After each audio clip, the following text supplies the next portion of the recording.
మిత్రులకి వందనాలు. మనము గతంలో ఈ మెరిట్ కమ్ సీనియారిటీ మీద, తర్వాత SC ST employees consequential seniority పైన ఒక 3-4 వీడియోలు చేయడం జరిగింది.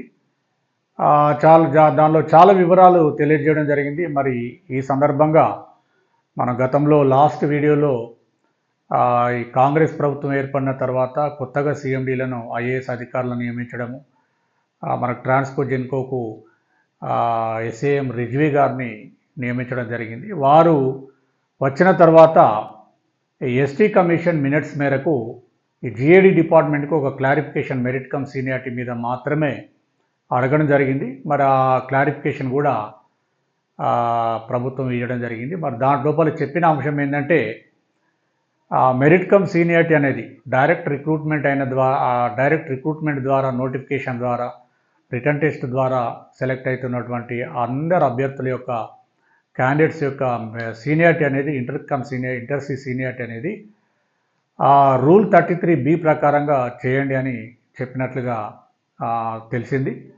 మరి ఈ క్రమంలో ఈ క్లారిఫికేషన్లు గతంలో ఇవన్నీ మనం తెలిసిన విషయమే. మెరిట్ కమ్ సీనియారిటీ కూడా సెటిల్ అయిన ఇష్యూ. అక్కడ ట్రాన్స్కో ఆర్డర్, జెన్కో, డిస్కమ్స్లో ఆర్డర్స్ ఉన్నాయి. కొన్ని కేటగిరీలకు ఇంప్లిమెంట్ కూడా చేయడం కూడా జరిగింది. మరి అదేవిధంగా ఈ consequential seniority review of promotions మీద గౌరవ హైకోర్టు డివిజన్ బెంచ్ తీర్పు ఉంది. గత ప్రభుత్వం తెలంగాణ గవర్నమెంట్ ఆర్డర్స్ ఉన్నాయి. మరి జిఏడి డిపార్ట్మెంట్లో ప్రొఫెసర్ జయశంకర్ యూనివర్సిటీ, తర్వాత పోలీస్ డిపార్ట్మెంటు, తదితర కొన్ని డిపార్ట్మెంట్లలో ఇప్పటికే ఇచ్చిన ప్రమోషన్లు అన్నిటి కూడా ఎక్కడెక్కడైతే వయలేషన్స్ అయినాయో వాటిని రివ్యూ చేసి నష్టపోయిన వాళ్లకు ప్రమోషన్స్ కూడా ఇవ్వడం జరిగింది. కొన్ని సీనియారిటీలు మారినాయి. ఇదంతా తెలిసిన అంశమే. మరి ఇక్కడ కాంగ్రెస్ ప్రభుత్వం ఏర్పడిన తర్వాత కొత్తగా ఐఏఎస్ ఆఫీసర్లు వచ్చిండ్రు. తొందరగా ఇష్యూ సెటిల్ అవుతుంది అనుకుంటే మన అదృష్టమో దురదృష్టమో మరి ఈ ప్రభుత్వం మారడము, దాని తర్వాత ఐఏఎస్ అధికారులు రావడము, దాని తర్వాత లోక్సభ ఎలక్షన్ కూడా ఇవన్నీ జరిగినాయి. ఇవన్నీ రావడం వల్ల ఈ ప్రమోషన్స్ మీద అసలు ఈ విద్యుత్ సంస్థలలో ప్రమోషన్కి మోక్షం ఎప్పుడు అనేది ఒక ఆలోచన, ఒక చర్చ ఉద్యోగులలో పెద్ద ఎత్తున జరుగుతూ ఉంది. ఒకవైపు ఈ ప్రభుత్వం 61 సంవత్సరాలు రిటైర్మెంట్ వయసు పెట్టిన తర్వాత ఈ ఏప్రిల్ మాసం నుంచి రిటైర్మెంట్స్ కూడా మొదలైపోయినాయి. చీఫ్ ఇంజనీర్ కావాల్సిన వాళ్ళు, ఎస్సీ కావాల్సిన వాళ్ళు, డిఈ కావాల్సిన వాళ్ళు, లేదా ఎస్ఏఓ అకౌంట్స్ ఆఫీసర్, తదితర అన్ని కేటగిరీలలో ప్రమోషన్ రావాల్సిన వాళ్ళంతా కొంతమంది రిటైర్మెంట్ కూడా తీసుకుంటా ఉన్నారు. వాళ్ళ లోపల కూడా కొంత అసంతృప్తి ఈ యాజమాన్యాలపై ప్రభుత్వం పైన ఉంది. మరి గతంలో ఉన్న యాజమాన్యం కానీ అప్పుడు ఉన్నటువంటి ప్రభుత్వ విధానాల వల్ల మన విద్యుత్ సంస్థలలో దాదాపుగా 1.5-2 సంవత్సరాలుగా ప్రమోషన్లు ఆగిపోయినాయి. మరి ఈ క్రమం లోపల ఈ మధ్య కాలంలో కొంత అసోసియేషన్లు, కొన్ని యూనియన్స్, మనకు సిస్టర్ అసోసియేషన్స్, సిస్టర్ యూనియన్స్ ఏం చెప్తా ఉన్నాయంటే subject to outcome of judgement అని ప్రమోషన్లు ఇవ్వండి సార్ అని సిఎండి గారికి, రిజ్వీ గారికి రిప్రజెంటేషన్లు ఇచ్చారు. మరి అలాంటి రిప్రజెంటేషన్లు చూస్తే నాకైతే కొంత ఆశ్చర్యం కలుగుతూ ఉన్నది. Subject to outcome of judgement అంటే జడ్జిమెంట్ రాకపోతే, జడ్జిమెంట్ పెండింగ్ ఉంటే అట్లా ఎప్పుడైనా కండిషన్ పెట్టి ఇస్తారు. కానీ జడ్జిమెంట్లు వచ్చిన తర్వాత అవుట్కమ్ ఆఫ్ జడ్జిమెంట్ల మీద ఎప్పుడు కండిషన్ పెట్టి అడగరు. మరి మనం ఆ పరిస్థితిలో ఉన్నాం. గతంలో ఉద్యోగుల విభజనకు సంబంధించినటువంటి అంశం ఉన్నప్పుడు కూడా చూసినాము. ఆగమేఘాల మీద రిప్రజెంటేషన్లు ఇచ్చి అది చేసి ఇది చేసి ప్రమోషన్లు ఇచ్చి అప్పుడు ఇచ్చిన ఈ షరతులతో కూడిన ప్రమోషన్లు, కండిషనల్ ప్రమోషన్స్ ఇవ్వడం వల్ల ఎంతమంది రివర్షన్ గురైనరు, ఎంతమంది ఇబ్బందులు పడ్డారో మనం చూసిన అంశమే. మరి ఇదే కండిషన్స్ పెట్టి ఇల్లీగల్ ప్రమోషన్లు అడగడం అనేది కొంత ఆశ్చర్యకరంగా ఉన్నది. సరే, ఏది ఏమైనా ఇప్పుడు ఎందుకంటే ఐఏఎస్ ఆఫీసర్లు వచ్చిన కొత్త మేనేజ్మెంటు, ఇక్కడ బీసీ ఎంప్లాయీస్ కానీ ఓసీ ఎంప్లాయీస్ నుంచి మనము రిప్రజెంటేషన్ చేస్తూ ఉన్నాము, ప్రయత్నం చేస్తూ ఉన్నాము. ప్రమోషన్లు తొందరగా ఇవ్వాలనే చెప్తా ఉన్నాము. ఒకవేళ ప్రమోషన్ మిస్ అయిన వాళ్ళు మాత్రము రిటైర్మెంట్ తీసుకుంటే వాళ్లకు పేపర్ ప్రమోషన్ అయినా ఇచ్చి నోషనల్ సర్వీసు, తర్వాత రిటైర్మెంట్ బెనిఫిట్ కూడా రివైజ్ చేసి వాళ్లకు లబ్ధి చేకూర్చాలని కూడా మనం ఇప్పుడున్న యాజమాన్యాలకు మనం విన్నవించడం జరిగింది. మరి అదేవిధంగా ఇటీవల ఒక 2 వారాల క్రితం మనము గౌరవనీయులు సిఎండి ఎన్పిడిసిఎల్ వరుణ్ రెడ్డి గారిని కలవడం జరిగింది జేఏసీ నుంచి. మరి వారు కూడా చెప్పింది ఏంటంటే ముందు జేఎల్ఎం టు ఏఎల్ఎం ప్రమోషన్స్ చాలా ఇంపార్టెంట్. మనకు ఇమీడియట్గా ఈ నెలాఖరు లోపు ఇచ్చే ప్రయత్నం చేస్తానని కూడా వారు హామీ ఇవ్వడం జరిగింది. ఎందుకంటే ఆల్రెడీ ఈ మెరిట్ కమ్ సీనియారిటీ మీద డిస్ప్యూట్ లేదు. ఆల్రెడీ టివో కానీ జివో కానీ మన జెన్కోల ఆర్డర్స్ కూడా లైవ్లో ఉన్నాయి. మరి వాటికి ఏమి ఇబ్బంది లేదు. ఈ క్రమం లోపల మళ్ళీ సీఎండి గారు, ఎందుకంటే ఇప్పుడే మళ్ళీ ఎలక్షన్ కోడ్ తర్వాత ఈ రెండు ఇష్యూలను ఏదో రకంగా సెటిల్ చేస్తా అని చెప్పేసి గతంలో మన సీఎండి రిజ్వీ గారు, ట్రాన్స్కోర్ జెన్కో సీఎండి రిజ్వీ గారు తెలియజేయడం జరిగింది. మరి వారు చేస్తారని అనుకున్నాము. ఇంత లోపల ఈ election code, Lok Sabha election code తర్వాత, ఇప్పుడు లోక్సభ ఎలక్షన్ కోడ్ తర్వాత ఐఏఎస్ల బదిలీలు అనేది ఒక తెర మీదకి వచ్చింది. మరి సీనియర్ ఐఏఎస్ అధికారులు కూడా ఈరోజే ఈ ట్రాన్స్ఫర్స్ అంటే కొంతమందిని మార్చడం జరిగింది, నిన్న మార్చడం జరిగింది. మరి ఈ రకంగా మనకు రిజ్వీ గారు వెళ్ళి ఈ రొనాల్డ్ రోస్ గారుని జెన్కో ట్రాన్స్కోకు ఫుల్ అడిషనల్ ఛార్జ్గా, తర్వాత ఎనర్జీ సెక్రటరీగా నియమించడం జరిగింది. మరి ఇప్పుడు ఈ రిజ్వీ గారు ఏం చేశారంటే మొన్న మళ్ళీ ఫ్రెష్గా ఒక క్లారిఫికేషను రెండు అంశాల మీద, merit cum seniority, direct recruitment అయిన వాళ్ళ యొక్క మెరిట్ కమ్ సీనియారిటీ, అదేవిధంగా ఎస్సీ ఎస్టీ ఉద్యోగులకు కాన్సిక్వెన్షియల్ సీనియారిటీ అడిక్వేసీ ఉన్నా కూడా ఇవ్వచ్చా లేదా. ఎస్సీ ఎస్టీ ఎంప్లాయీస్ కానీ అసోసియేషన్ వాళ్ళు మాకు ప్రతి క్యాడర్లో ఎస్సీ ఎస్టీ అడిక్వేసీ ఉన్నా కూడా కాన్సిక్వెన్షియల్ సీనియారిటీ ఇవ్వాలని అడుగుతూ ఉన్నారు. మరి మిగతా బీసీఓసీ ఎంప్లాయీస్ అసోసియేషన్ అట్లా చేయకూడదు. మన హైకోర్టు ఆర్డరు, తర్వాత సుప్రీంకోర్టు ఆర్డర్స్ ప్రకారంగా, గవర్నమెంట్ ఆర్డర్ ప్రకారంగా రివ్యూ చేయమని వాళ్ళు అడుగుతూ ఉన్నారు. ఏం చేయాలనే దాని మీద రెండు అంశాల మీద క్లియర్ కట్గా ఒక క్లారిఫికేషన్ అయితే మళ్ళీ రాయడం జరిగింది. గతంలో ఆ అంశాలను మనం ఒకసారి చర్చించుకునే ప్రయత్నం చేద్దాం. మనం ఎందుకంటే ఉద్యోగులందరం కూడా ఇండస్ట్రియల్ కార్డియల్ రిలేషన్ తోటి పనిచేయాల్సినటువంటి అవసరం ఉన్నది. ఇది కొంత ఉద్యోగులందరికీ కూడా ఈ విషయం మీద అవగాహన తెలియాలనే ఉద్దేశంగా గతంలో నేను కొన్ని వ్యాసాలు రాశాం, తర్వాత కొన్ని వీడియోలు చేసినాం. ఈ వీడియో ఉద్దేశం కూడా అదే. అయితే మనకు నూతనంగా కొత్తగా ప్రభుత్వం ఏర్పడిన తర్వాత, కొత్తగా ఐఏఎస్లు వచ్చిన తర్వాత ట్రాన్స్కో జెన్కో సీఎండి గారు రిజ్వీ గారు ఒక కొత్తగా క్లారిఫికేషన్, అసలు ఈ మెరిట్ కమ్ సీనియారిటీ మీద ఇప్పటికీ ఒక 3-4 సార్లు క్లారిఫికేషన్ అడిగిండ్రు. గత ప్రభుత్వం, గత యాజమాన్యాలు ఉన్నప్పుడు చాలా క్లియర్ కట్గా మెరిట్నే ప్రాతిపదిక తీసుకొని సీనియారిటీ ఫిక్స్ చేసి ఇనిషియల్ క్యాడర్లో ప్రమోషన్లు ఇవ్వాలని చెప్పేసి గవర్నమెంట్ క్లారిఫై చేసింది. అయినప్పటికీ మనకి ఎస్టీ కమిషన్, మళ్ళీ ఎస్సీ ఎస్టీ ఎంప్లాయీస్ అసోసియేషన్ వాళ్ళ విజ్ఞప్తి మేరకు మన క్లారిఫికేషను సీఎండి ట్రాన్స్కో జెన్కో గారు ఏం చేసినట్టే 18/3/2024 ఒక క్లారిఫికేషన్ రాశారు. దాని క్లారిఫికేషన్కి రిప్లై కూడా వచ్చేసింది. మొన్న జూన్ 10th రోజు 10th డేట్న రిప్లై వచ్చింది. ఆ రిప్లైలో ఏంటంటే ఈ సీనియారిటీ అనేది, అంటే రిక్రూట్మెంట్, డైరెక్ట్ రిక్రూట్మెంట్ ద్వారా అయిన సీనియారిటీ అనేది 33B, ఇది state subordinate service rules 33B, Telangana state subordinate service rules 33B ప్రకారంగా సీనియారిటీలు ఫిక్స్ చేయమని రిప్లై రావడం జరిగింది. ఈ 33B అనేది ఏందో ఒక్కసారి మనం తెలుసుకునే ప్రయత్నం చేద్దాం. సరే, నేను దాన్ని చెప్పే ప్రయత్నం చేస్తాను. మళ్ళీ ఫ్రెష్గా ఇప్పుడు ఏం చేశారంటే రెండింటి మీద అసలు సీనియారిటీ ఫిక్సేషన్ అనేది మెరిట్ ఆర్ రోస్టర్ అనేది ఒక పాయింట్, తర్వాత కాన్సిక్వెన్షియల్ సీనియారిటీ వీళ్ళకు అడిక్వేసి ఉన్నప్పుడు ఇవ్వాలా లేదా అని మళ్ళీ 26/2024 మళ్ళీ ఫ్రెష్గా గవర్నమెంట్కి రాయడం జరిగింది. మరి ఇప్పుడు సీఎండి గారు కూడా మారిపోయారు, మన కొత్త సీఎండి రాబోతున్నారు. ఇది అసలు మనకు service regulation, merit cum seniority మీద ఏం చెప్తున్నదంటే, మనకు service regulation, APSCB service regulations మనకు TG Genco, TG Transco, TG SPDCL, TG NPDCL అన్నీ కూడా అడాప్ట్ చేసినాయి. అక్కడ రూల్ 26A ఉంటుంది, పార్ట్ 2లో రూల్ 26A ఏం చెప్తుందంటే, డైరెక్ట్ రిక్రూట్మెంట్ ఎవరైతే అయినా కూడా వాళ్ళ యొక్క సీనియారిటీ ర్యాంక్ అని చెప్తున్నది. అంటే వాళ్ళకి రిటర్న్ టెస్ట్లో వచ్చిన మార్కులు లేదా ర్యాంక్నే ప్రాతిపదికగా బేసిస్ మీద సీనియారిటీ ఫిక్స్ చేయాలని చాలా స్పష్టమైనటువంటి రెగ్యులేషన్ ఉన్నది. ఒకవేళ candidates, employees appointment by transfer కానీ ఇతరత్ర పద్ధతుల ద్వారా నియమించబడినటువంటి ఉద్యోగుల యొక్క సీనియారిటీ ఏ విధంగా పెట్టమంటున్నది, డేట్ ఆఫ్ ఆర్డర్ తీసుకోమంటున్నది. డేట్ ఆఫ్ ఆర్డర్, వాళ్ళకి డేట్ ఆఫ్ ఆర్డర్. ఇంకొక వేరే రకంగా వచ్చిన వాళ్ళది డేట్ ఆఫ్ కమెన్స్మెంట్. అంటే date of order, date of commencement ఎవరిది, డైరెక్ట్ రిక్రూట్మెంట్ కాకుండా జాయిన్ అయిన వాళ్ళకి తీసుకోవాలని ఈ రెగ్యులేషన్ 26A పార్ట్ 2లో చాలా క్లియర్గా చెప్తా ఉన్నది. మన సర్వీస్ రెగ్యులేషనే, ఎవరో ప్రభుత్వానికి క్లారిఫికేషన్ రాయాల్సినటువంటి అవసరం కూడా లేదు. మరి ఇక్కడ ఐఏఎస్ ఆఫీసర్లు మరి ఏ విధంగా వాళ్ళను మన దగ్గర కొంతమంది అధికారులు మిస్గైడ్ చేస్తున్నారో అర్థమవుతలేదు, కానీ క్లారిఫికేషన్ రాస్తున్నారు. రాస్తే ఏమున్నది, Telangana state subordinate service rules 33B ప్రకారంగా చేయమని వాళ్ళు చెప్తా ఉన్నారు. అయితే దీని మీద అసలు ఈ 33B అనేది ఒకసారి మనం తెలుసుకుందాము. Telangana state subordinate service rules సంబంధించినటువంటి 33B అనేది సీనియారిటీ అనేది ఒక సబ్ టైటిల్ తోటి ఉంటుంది. ఈ 33B అనేది ఏం చెప్తా ఉన్నదంటే, ఒకటి లేదా అంతకంటే 2 ఉద్యోగాల కంటే ఎక్కువ అపాయింట్ చేసినప్పుడు అపాయింటింగ్ అథారిటీ కానీ పబ్లిక్ సర్వీస్ కమిషన్ కానీ ఏదైనా ఒక ప్రిఫరెన్స్గా లేదా రూల్ ఆఫ్ రిజర్వేషన్ సాటిస్ఫై అయ్యే విధంగా లేదా ఒక ప్రిఫరెన్స్ బేస్డ్ మీద సీనియారిటీని ఇంకా ఫిక్స్ చేసినట్లయితే ఆ సీనియారిటీని మార్చకూడదు, ఆ సీనియారిటీని అది ఆల్టర్ చేయకూడదు, డిస్టర్బ్ చేయకూడదని చెప్తా ఉన్నది. అంటే ఏంది, అక్కడ రోస్టర్ అని ఎక్కడ చెప్పలేదు, 33Bలో రోస్టర్ అని ఎక్కడ చెప్పలేదు.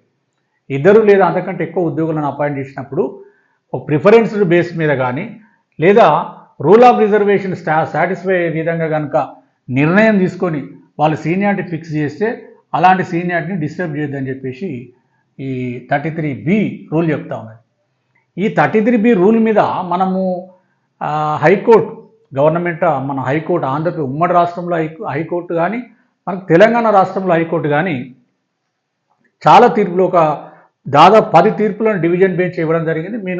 మీకు అర్థం అయ్యడం కోసము లేటెస్ట్గా high court of Telangana division bench ఒక తీర్పు ఇచ్చింది.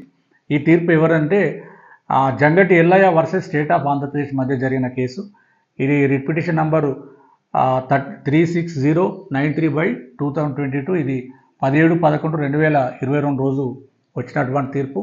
ఇదే 33B అసలు డైరెక్ట్గా రిక్రూట్మెంట్ అయ్యే వాళ్ళ యొక్క సీనియారిటీని ఏ విధంగా చేయాలని ఏపీ అడ్మినిస్ట్రేటివ్ ట్రిబ్యునల్ కూడా 2009లో ఒక తీర్పు ఇచ్చింది. దీనికి సపోర్ట్గా ఇప్పుడు లేటెస్ట్ తీర్పు ఇది. ఇంకా దీని తర్వాత చాలా తీర్పులు ఉన్నాయి, నేను డిస్క్రిప్షన్ బాక్స్లో మీకు పెట్టే ప్రయత్నం చేసి చూసుకోవచ్చు. ఇక్కడ చెప్పినటువంటి ఏం చెప్తున్నదంటే, అసలు సీనియారిటీ ఫిక్సేషన్ అనేది rule 33B plus rule 36(1) sub clause 1. ఇక్కడ ఈ 36 సబ్ క్లాజ్ 36 క్లాజ్ ఏం చెప్తా ఉన్నదంటే, డైరెక్ట్ రిక్రూట్మెంట్ వాళ్ళకు ఈ సబ్ క్లాజ్ 1 అన్నమాట. 33B అండ్ 36(1) ప్రకారంగా చేయాలి. మీరు 33B అనేది క్లారిటీ లేదు, అసలు అది సీనియారిటీ ఫిక్స్ చేయడానికి క్రైటీరియా కాదు. 33B మరియు 36(1) ప్రకారంగా డైరెక్ట్ రిక్రూట్మెంట్ వాళ్ళకు ఫిక్స్ చేయాలని చెప్పి చాలా స్పష్టమైనటువంటి గవర్నమెంట్ డివిజన్ బెంచ్ ఆర్డర్స్ ఉన్నాయి. ఒక్కటి కాదు, ఇది లేటెస్ట్ అని చెప్తున్నా. ఇంకొక 4-5 తీర్పులు ఉన్నాయి. ఈ 36 సబ్ క్లాజ్ 1 ఏంటంటే ఇక్కడ క్లియర్గా ఉంటుంది. దీనిలో డైరెక్ట్ ఎవరైతే రిక్రూట్మెంట్ అవుతారో వాళ్ళ యొక్క సీనియారిటీ మెరిట్ ప్రకారం ర్యాంక్ ప్రకారంగా చేయాలని చెప్పేసి చెప్పడం జరిగింది. ఈ 36(2) ఏంటంటే ఇది డిఫరెంట్ ఆర్డర్స్ మీద జాయిన్ అయిన వాళ్ళు, ఇప్పుడు డిఫరెంట్ ఆర్డర్స్ మీద అంటే అపాయింట్మెంట్ ట్రాన్స్ఫర్ కానీ లేదా రిక్రూట్మెంట్లు వేరు బ్యాచెస్ కానీ అయినప్పుడు డేట్ ఆఫ్ ఆర్డర్నే క్రైటీరియా తీసుకోమని చెప్పింది. ఒకవేళ అట్లా 36(1), 36(2), 36(3) ఇట్లా డిఫరెంట్ క్యాడర్స్, ఏ క్యాడర్కి ఎట్లా సీనియారిటీ తీసుకోవాలని చెప్పింది. కానీ డైరెక్ట్ రిక్రూట్మెంట్కి మాత్రం 36 సబ్ క్లాజ్ 1. మీరు ఎవరైనా Telangana state subordinate service rules తీసి చదవండి, మీకు వెబ్సైట్లో కూడా దొరుకుతుంది. దాంట్లో 36 సబ్ క్లాజ్ 1 చూడండి, చాలా క్లియర్గా చెప్పింది. మరి ఇవన్నీ ఐఏఎస్ అధికారులకు తెలియదా? తెలుసు, అయినా కూడా మళ్ళీ క్లారిఫికేషన్ ఫ్రెష్గా అసలు అప్పుడు దీనిలో రాసినప్పుడే అసలు రోస్టరా మెరిట్ అని క్లియర్గా అడగడం జరిగింది. ట్రాన్స్కో వాళ్ళు అడిగింది ఒకటి, గవర్నమెంట్ నుంచి వచ్చిన రిప్లై ఇంకొకటి. గవర్నమెంట్ అసలు క్లియర్గా అడిగింది ట్రాన్స్కో డైరెక్ట్ రిక్రూట్మెంట్ అయిన వాళ్ళ యొక్క సీనియారిటీ మెరిటా రోస్టర్ అని చెప్తే, మెరిట్ అని చెప్పలే, రోస్టర్ అని చెప్పలే, rule 33B Telangana state subordinate service rules అని చెప్పడం జరిగింది. మరి Telangana state subordinate service rules మీద సీనియారిటీ ఫిక్సేషన్ మీద క్లియర్ కట్గా హైకోర్టు ఆర్డర్స్ ఉన్నాయి. ఇక సుప్రీంకోర్టులో అయితే 10ల సంఖ్యలో తీర్పులు ఉన్నాయి. రోస్టర్ అనేది రిక్రూట్మెంట్ వరకే. రోస్టర్ ఒకసారి రిక్రూట్మెంట్ అయిన తర్వాత వాళ్ళ యొక్క సీనియారిటీ మెరిట్ ప్రాతిపదికన చేయాలని చెప్పి సుప్రీంకోర్టు తీర్పులు కూడా ఉన్నాయి. మరి ఇవన్నీ ఉన్నా కూడా జిఏడి వాళ్ళు, అంటే జిఏడి డిపార్ట్మెంట్ నుంచి చాలా స్పష్టమైన క్లారిటీ వాళ్ళు ఇవ్వడం లేదు. మరి అక్కడ కూడా ఐఏఎస్ అధికారులు ఉంటారు, ఉన్నతాధికారులు ఉంటారు. మరి ఈ రకంగా అంబిగ్యూటీ వచ్చే విధంగా ఇచ్చినప్పుడు ఫ్రెష్గా ఇప్పుడు రాసినటువంటి మొన్న 26 అంటే రిజ్వీ గారు వెళ్ళే ముందు, అంటే ట్రాన్స్ఫర్స్ అయిపోయినారు, వాళ్ళు వెళ్ళే ముందు ఏం రాశారంటే, మేము అసలు ఈ రూల్ 33B అనేది ప్రకారంగా మీరు చేయమని చెప్తా ఉన్నారు. మేము ఈ రూల్ 33B అనేది కానీ Telangana state subordinate service rules కానీ మేము అడాప్ట్ చేయలేదు. మాకంటూ ఏపీఎస్సిబిలో ఇదొక public sector undertaking electricity act ప్రకారంగా సెంట్రల్ యాక్ట్ ప్రకారంగా ఏర్పాటు చేసుకున్నాం కాబట్టి మాకు APSCB service regulations part 1, part 2, part 3 ఉన్నాయి. వాటిని మేము అడాప్ట్ చేసుకున్నాం కాబట్టి మరి మా రూల్ 26 ఏమో ఇది చెప్తా ఉన్నది, మీరేమో ఈ రూల్ 33Bని ఫాలో అవ్వమని చెప్తా ఉన్నారు. అసలు ఏది ఫాలో కావాలి, అసలు రోస్టరా మెరిటా క్లియర్గా చెప్పండి అనేది ఒక పాయింట్, ఒక క్వశ్చన్, ఒక కొర్రీ. ఇంకొక క్లారిఫికేషన్ ఏమడుతున్నారు, కాన్సిక్వెన్షియల్ సీనియారిటీ ఎస్సీ ఎస్టీ అనేది అడిక్వేసీ ఉన్నా కూడా ఈచ్ కేటగిరీలో వాళ్ళకు కాన్సిక్వెన్షియల్గా వచ్చినటువంటి సీనియారిటీ ఇవ్వాలనా లేదా అనేది 2 అంశాల మీద అడగడం జరిగింది. మరిక మనకి ఇప్పుడే చెప్పిన కదా, అసలు సీనియారిటీ అంటేనే డైరెక్ట్ రిక్రూట్మెంట్ వాళ్ళకు state subordinate service rules 33B 36 sub class 1 తీసుకున్నా మెరిటే తీసుకోవాలని చెప్తా ఉన్నది. మన సర్వీస్ రెగ్యులేషన్స్ కూడా మెరిట్ ప్రకారం చేయాలని చాలా స్పష్టంగా ఉన్నది. ఎన్నిసార్లు క్లారిఫికేషన్ రాసినా కూడా గతంలో 3 సార్లు ఇచ్చిండ్రు, మళ్ళీ కూడా అదే వచ్చే అవకాశం ఉన్నదని తెలియజేస్తూ, ముఖ్యంగా ఈ జూనియర్ లైన్మెన్స్, ఎందుకంటే ఇప్పటికే మనకు ఎన్పిడిసిఎల్ కానీ ఎస్పిడిసిఎల్లో వందలాది మంది వాళ్ళ సర్వీస్ కంప్లీట్ చేసుకొని ఎలిజిబిలిటీ వచ్చి వేచి చూస్తూ ఉన్నారు. మరి చాలామంది ఉద్యోగులు నిరాశతో ఉన్నారు. వాళ్ళకు నేను చెప్తున్నటువంటి అడ్వైజ్ ఏంటంటే, జూనియర్ లైన్మెన్స్ కానీ, ఏఈస్ కానీ, సబ్ ఇంజనీర్స్ కానీ, జేఓస్ కానీ, జూనియర్ పర్సనల్ ఆఫీసర్స్ కానీ, ఇంకా ఏ కేటగిరీ అయినా అసిస్టెంట్ మేనేజర్స్ కానీ ఎవరైనా కూడా మీరు ముఖ్యంగా ఫ్రెష్గా రిక్రూట్మెంట్లోకి ఏంటంటే ఏం పట్టించుకోవడం లేదు. మీకై మీ యొక్క సీనియారిటీలు ఫిక్స్ చేసినా లేదా చూసుకోండి, మీ ప్రొవిజనల్ సీనియారిటీలు ఇచ్చినా లేదా చూసుకోండి. ఆ ఇచ్చిన సీనియారిటీలలో మెరిట్ ప్రకారంగా, ర్యాంక్ ప్రకారంగా మీ మార్కులతో సహా డిస్ప్లే చేస్తూ మీ యొక్క ఆర్డర్లు ఇవ్వాల్సి ఉంది. మరి ఆ మేనేజ్మెంట్లో ఆర్డర్లు ఇచ్చినా లేదా చూసుకోండి. మరి ఏదో ప్రొబేషన్ కమెన్స్మెంట్ కంప్లీషన్ ఇచ్చి సీనియారిటీలు ఇచ్చిండ్రు, ప్రమోషన్లు ఇచ్చిండ్రు, మాకు రాలేదంటే మళ్ళీ మీ గురించి ఎవరు కూడా అడిగే పరిస్థితి కూడా లేదు. ఎక్కడైనా డివిజన్లో కానీ, సర్కిల్స్లో కానీ, మేనేజ్మెంట్ దగ్గర ఎక్కడైనా కూడా ఈ సీనియారిటీల మీద ఇష్యూ వచ్చినప్పుడు BC employees association office bearers కలవండి. మీకు ఖచ్చితంగా మెరిట్ ప్రకారంగా సీనియారిటీలు ఇవ్వాల్సి ఉంది. సీనియారిటీ డిస్ప్లేషన్ చేసిన తర్వాతనే ప్రమోషన్లు మీరు యాక్సెప్ట్ చేయాలి, లేకపోతే నష్టపోతారని ఈ సందర్భంగా తెలియజేస్తూ, మరి ఈ కాన్సిక్వెన్షియల్ సీనియారిటీ మీద ఇష్యూ ఏంటంటే, ఇప్పుడు అడిగిన క్లారిఫికేషన్ ట్రాన్స్కో నుంచి అడిగిన క్లారిఫికేషన్ కూడా అదే. టీజీ ట్రాన్స్కో నుంచి లేటెస్ట్గా మొన్న 20వ తారీఖు క్లారిఫికేషన్ రాయడం జరిగింది. Consequential seniority for SC ST ఎంప్లాయీస్కి ఈచ్ క్యాడర్లో ఒకసారి ప్రమోషన్ తీసుకున్న తర్వాత కూడా వచ్చినటువంటి కాన్సిక్వెన్షియల్ సీనియారిటీ అనేది ఆ పై క్యాడర్లో అడిక్వేసి ఉన్నా కూడా ఇవ్వాలనా లేదా. మరి ఎస్సీ ఎస్టీ ఎంప్లాయీస్ అసోసియేషన్ అడిక్వేసి ఉన్నా కూడా మాకు కాన్సిక్వెన్షియల్ సీనియారిటీ ఇవ్వాలని అడుగుతూ ఉన్నారు. అసలు ఇవ్వాలనా లేదా అనే దాని మీద రాయడం జరిగింది. అసలు ఈ క్లారిఫికేషన్ చూస్తూ ఉంటే కొంత వింతగానే అనిపిస్తున్నది. ఎందుకంటే హైకోర్టు డివిజన్ బెంచ్ మనకు నాగరాజ్ కేసు కానీ, జర్నల్ సింగ్ కేసు ప్రకారంగా ఆల్రెడీ హైకోర్టు డివిజన్ బెంచ్ 2018లో తీర్పిచ్చింది. ఆ తీర్పులో చాలా స్పష్టంగా చెప్పింది, ఇచ్చిన ప్రమోషన్లన్నీ రివ్యూ చేయండి, ఎందుకంటే మీరు అడిక్వేసి ఇన్అడిక్వేసి ఇవి ఏం చూడకుండానే ప్రమోషన్లు ఇస్తా పోయిందని చెప్పింది. అదేవిధంగా ఈ ఓసీ ఎంప్లాయీస్ అసోసియేషన్ ఆర్డర్ మీద 2019లోనే ఆర్డర్ వచ్చింది. దాని తర్వాత గవర్నమెంట్ ఆఫ్ తెలంగాణ 2019లోనే అన్ని డిపార్ట్మెంట్లో ఆదేశించింది, అసలు ఎస్సీ ఎస్టీ కాన్సిక్వెన్షియల్ సీనియారిటీ అన్ని ప్యానెల్స్లు తెలంగాణ రాష్ట్రం ఏర్పడిన కాడి నుంచి రివ్యూ చేసి నష్టపోయిన వాళ్ళు ఎవరైనా ఉంటే ప్రమోషన్లు ఇవ్వండి. తర్వాత మన దగ్గర ఎలక్ట్రిసిటీ నుంచి ఏం చేసేదంటే, ఈ ఉద్యోగుల విభజనకు సంబంధించినటువంటి కేసు సుప్రీంకోర్టులో ఉన్నది, కాంటెంప్ట్ కేసు. దాన్ని మేము కాంటెంప్ట్ కేసు క్లోజ్ చేయడం కోసం ఆగమేఘాల మీద ఏం చేసిండ్రు, 2000 ఈ క్లారిఫికేషన్లు ఇచ్చినప్పుడు ట్రాన్స్కో జెన్కో డిస్కమ్స్ నుంచి గవర్నమెంట్కి ఒక లెటర్ కూడా రాసింది 2021లో. మా కాంటెంప్ట్ కేసు క్లోజ్ ఉన్నది, కాంటెంప్ట్ కేసు పెండింగ్ ఉన్నది సుప్రీంకోర్టులో, ఆ కాంటెంప్ట్ కేసు క్లోజ్ అవ్వగానే మేము ప్యానెల్స్ అన్ని రివ్యూ చేస్తామని చెప్పేసి గవర్నమెంట్కి ప్రామిస్ చేయడం జరిగింది. దాని తర్వాత కాంటెంప్ట్ కేసు క్లోజ్ చేసుకోవడం కోసము ఉద్యోగుల విభజనకు సంబంధించినటువంటి కేసు క్లోజ్ చేసుకునే దాంట్లో భాగంగా సుప్రీంకోర్టులో ఉండే దానికి నవంబర్ 2022 లోపల చాలా ప్రమోషన్స్ ఇచ్చినవన్నీ కూడా రద్దు చేసి మళ్ళీ కండిషన్ పెట్టి ఇచ్చేసారు. కండిషన్ ఏం పెట్టిండ్రు, సబ్జెక్టు ఇది ఇది ఆల్రెడీ దీని ప్రకారంగా మేము రివ్యూ చేస్తాము. తర్వాత ఈ గవర్నమెంట్ ఆర్డర్ను, తర్వాత ఈ డివిజన్ హైకోర్టు డివిజన్ బెంచ్, తర్వాత ఈ సింగిల్ బెంచ్ ఇచ్చిన తీర్పులు, ఈ తీర్పుల ప్రకారంగా మేము రివ్యూ చేస్తాము.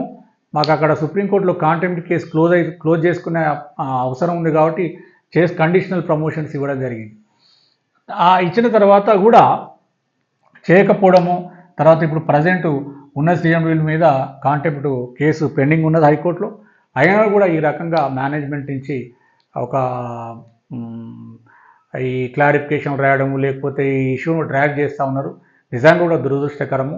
ఎందుకంటే ఇప్పటికే రిటైర్మెంట్ స్టార్ట్ అయిపోయినాయి. రిటైర్మెంట్ స్టార్ట్ అయిన వాళ్ళు కూడా ఆ ప్రమోషన్ రావాల్సిన వాళ్ళు ప్రమోషన్ లేకుండా రిటైర్మెంట్ తీసుకుంటున్నారు. చాలా బాధపడుతూ ఉన్నారు. ఇప్పటికైనా కొత్తగా రాబోతున్నటువంటి సీఎండి గారు కానీ, ప్రభుత్వం కూడా ప్రత్యేకంగా గౌరవ ముఖ్యమంత్రి గారు, తర్వాత గౌరవ ఉప ముఖ్యమంత్రి గారు ప్రత్యేక చొరవ తీసుకొని ఈ అంశాలను, 2 అంశాలను కూడా సెటిల్ చేయాలని, సాల్వ్ చేయాలని, సానుకూలంగా వీటి మీద నిర్ణయం తీసుకొని ముందుకెళ్లాలని విజ్ఞప్తి చేస్తూ, మరొకసారి జూనియర్ లైన్మెన్స్ కానీ, ఏఈస్ కానీ, సబ్ ఇంజనీర్స్, తర్వాత junior personal officers, junior accounts officer అందరికీ కూడా ఇనిషియల్ క్యాడర్లు ఎవరైతే రిక్రూట్ అవుతా ఉన్నారో మీ యొక్క సీనియారిటీలు మీరే ఒకసారి పరిశీలన చేసుకోండి. మెరిట్ ప్రకారంగా అయిందా, పెట్టినరా లేదా. మరి ఇప్పుడు జెన్కోలో మాత్రము ప్రొవిజనల్ సీనియారిటీ ఇచ్చిండ్రు, final seniority AEs assistant engineers ఇవ్వలేదు. మరి దాని గురించి కూడా మీరు ఆలోచన చేయాలి. ఈ ప్యానల్స్ రివ్యూ మీద కూడా మీరందరూ కూడా కొంత డిస్కస్ చేయాలి, ఆలోచన చేయాలని. అతి త్వరలోనే ఈ 2 అంశాల మీద మనము సానుకూలమైనటువంటి స్పందన ప్రభుత్వం నుంచి వస్తుందని మనం ఆశిద్దాం. ఎందుకంటే మళ్ళీ కొత్తగా ఈ 2 అంశాల మీద క్లారిఫికేషన్ కోసం రాయడం జరిగింది. మరి ప్రభుత్వం నుంచి కూడా తొందరగా క్లారిఫికేషన్ వస్తుందని ఆశిద్దాం. అదేవిధంగా ఎవరైతే ప్రమోషన్స్ రావాల్సిన వాళ్ళు రిటైర్ అయిపోయిన ఉన్నారో, ఎందుకంటే ఎట్లాగో ఈ కాన్సిక్వెన్షియల్ సీనియారిటీ ఇష్యూ మీద ఇచ్చిన ప్రమోషన్స్ రివ్యూ చేయాల్సిందే. ఆ రివ్యూ చేసే క్రమంలో ఎవరికైనా నష్టం జరిగినట్లయితే నోషనల్ ప్రమోషన్ కూడా ఇచ్చే అవకాశం ఉందని తెలియజేస్తూ, మరి మరొక్కసారి డైరెక్ట్ రిక్రూట్మెంట్ వాళ్ళు ఆలోచన చేయాలి. మరి ఇంకొకటి ఏంటంటే ఈ అసోసియేషన్స్, యూనియన్స్, అదర్ వాళ్ళు కండిషనల్ ప్రమోషన్లు అడుగుతూ ఉన్నారు. మరి కండిషన్ల పేరు మీద ఇల్లీగల్ ప్రమోషన్లు అయితే ఇవ్వడం అన్యాయం అనేది నేను ఈ సందర్భంగా తెలియజేస్తూ, మరి దీని మీద అంతా పెద్ద ఎత్తున విద్యుత్ సంస్థలలో చర్చ జరగాలి. ఎస్సీ, ఎస్టీ, బీసీ మరియు ఓసీ అందరి ఉద్యోగులు కూడా న్యాయం జరగాలని కోరుకుంటూ ముగిస్తున్నాను. Thank you.